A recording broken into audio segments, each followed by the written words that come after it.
Et salut à tous, on continue notre critique des top 100 films que j'ai fait, qui est susceptible d'évoluer encore une fois, mais pas trop je pense. Ça restera plus ou moins la même chose. Vous avez une liste de 100 films à voir absolument selon moi. Donc les prochains dans la liste c'est Michael Cimino avec The Deer Hunter, avec Robert De Niro et comment il s'appelle déjà David Bowie, j'allais dire. C'est pas David Bowie, c'est Christopher Walken.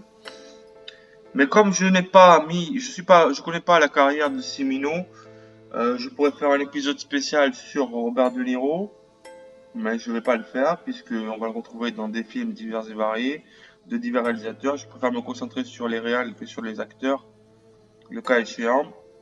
Donc je ferai une vidéo à part pour les films où il y en a qu'un, où ce réalisateur-là ne m'intéresse pas spécialement. Je ferai une vidéo à part. Donc le Voyage au bout de l'enfer, en anglais Le Chasseur de cerfs. Euh, un film absolument génial, à voir absolument, dont je parlerai dans une vidéo à part,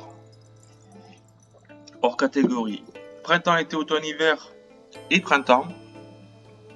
Également un film qui fait partie de mes 3 ou 5 préférés. Une magnifique fable philosophique sur la jalousie, l'enseignement, le temps qui passe, etc. Mais c'est pareil, le réalisateur, je ne le connais pas. Je connais que ce film-là de lui. Je sais qu'il en a fait d'autres qui sont également très bien, mais je n'aurai rien à dire dessus puisque je connais que ce film-là. Donc, Le Chasseur de cerfs et Printemps, été, automne, hiver et printemps, c'est des films que je vous conseille absolument. Mais sans attendre, on va passer à Jarmusch. Alors, Jarmusch, avec Deadman, dans ce cas précis,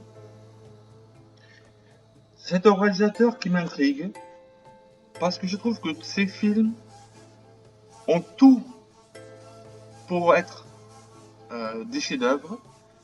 Mais quand je les regarde, j'en ai regardé pas mal. On va regarder sa filmo. Je vais vous dire ce que j'ai vu de Jarmusch. Je les ai vus presque tous, je pense. Wikipédia, merci. Le ciné, ça m'intéresse pas. Donc, il y a Permanent Vacation, le premier, je l'ai pas vu, mais Strangers in Paradise, Done by Law, Mystery Train, je crois pas, Night on Earth, Dead Man, Ghost Dog, Coffee and Cigarettes, Broken Flowers, Limits of Control, Only Lovers Left Alive. Il y a que les deux derniers que j'ai pas vus. Et alors, tous ces films, il est très régulier dans sa filmographie, très cohérent. Il adopte toujours le même style en ne se répétant pas. Et il fait des très beaux films.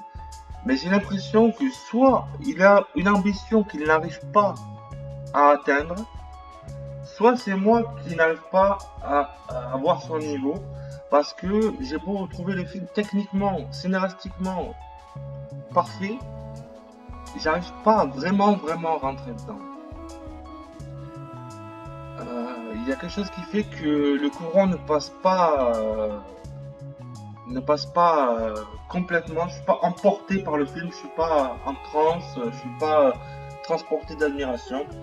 Donc je vous conseille tous ces films, particulièrement Deadman, c'est le seul que j'ai mis dans la liste parce que je voulais quand même en mettre au moins un et c'est son plus connu, avec Johnny Depp, Iggy Pop, musique de Neil Young. Et bon, film qui restera dans l'histoire. C'est un film dans 50 ans, on en parlera encore.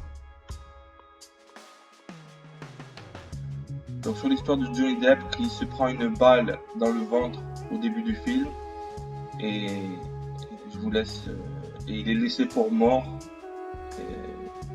C'est un Indien, enfin un natif pardon, qui l'amène avec lui et c'est son voyage funèbre. Bon, je raconte mal. C'est un très beau film. Bon, c'est sûrement son meilleur, mais je vous conseille également. Presque tous ces films sont des réussites. Ghost Dog, The Limits of Control. Celui-là, je l'ai vu aussi, mais Limits of Control, Broken Flowers, Ghost Dog. Deadman et Ghost Dog sont les deux plus connus, je pense. Night on Earth avec Béatrice Dalle. Ouais, vraiment, tous ces films sont méritent d'être vus. Je voulais vraiment en mettre au moins un parce que c'est quand même un des grands réalisateurs modernes du cinéma américain.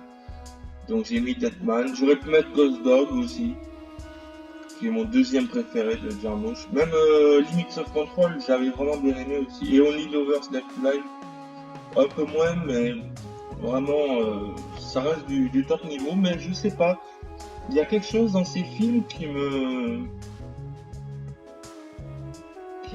qui me bouge pas, qui me parle pas, qui... Je vois le film, je vois que tout est bien foutu, le scénario, la réalisation, le jeu des acteurs, tout est nickel, mais je sais pas, il y a pas le sentiment. Donc j'ai mis Deadman à cause de la BO aussi, de Neil Young, qui est absolument phénoménal. Excellente musique de Neil Young. Donc voilà ce que j'avais à dire sur Jim Jarmusch. Je sais pas si on dit Jarmusch ou Jarmusch. Je pense que c'est des films qui marqueront l'histoire du cinéma et qu'il faut. Je pense que ça vient de moi et que je n'arrive pas à vraiment accrocher au film et à être transporté.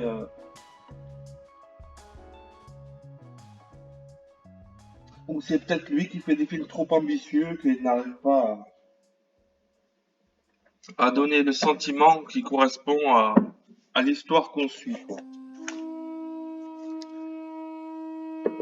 Mais bon, je me devais d'en mettre au moins un, donc j'ai mis Deadman. Voilà, et je vous conseille de le regarder et de vous faire votre propre idée. Peut-être que sur vous ça va faire effet, peut-être que sur vous ça va marcher, j'espère. Moi, il me laisse froid, malgré l'évidente perfection du truc. Et donc, si vous regardez sa filmo, tous ses films sont. Il est très régulier, comme je dis. Tous ses films sont d'une qualité constante, quoi. Vraiment, voilà. Regardez Deadman, regardez Ghost Dog, et après, regardez aussi tout le reste. Et faites-vous votre avis. Il faut pas le louper, je dis.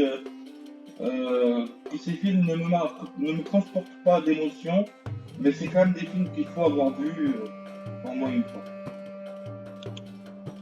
Voilà, c'est tout ce que j'ai à dire sur Jim Jarmusch.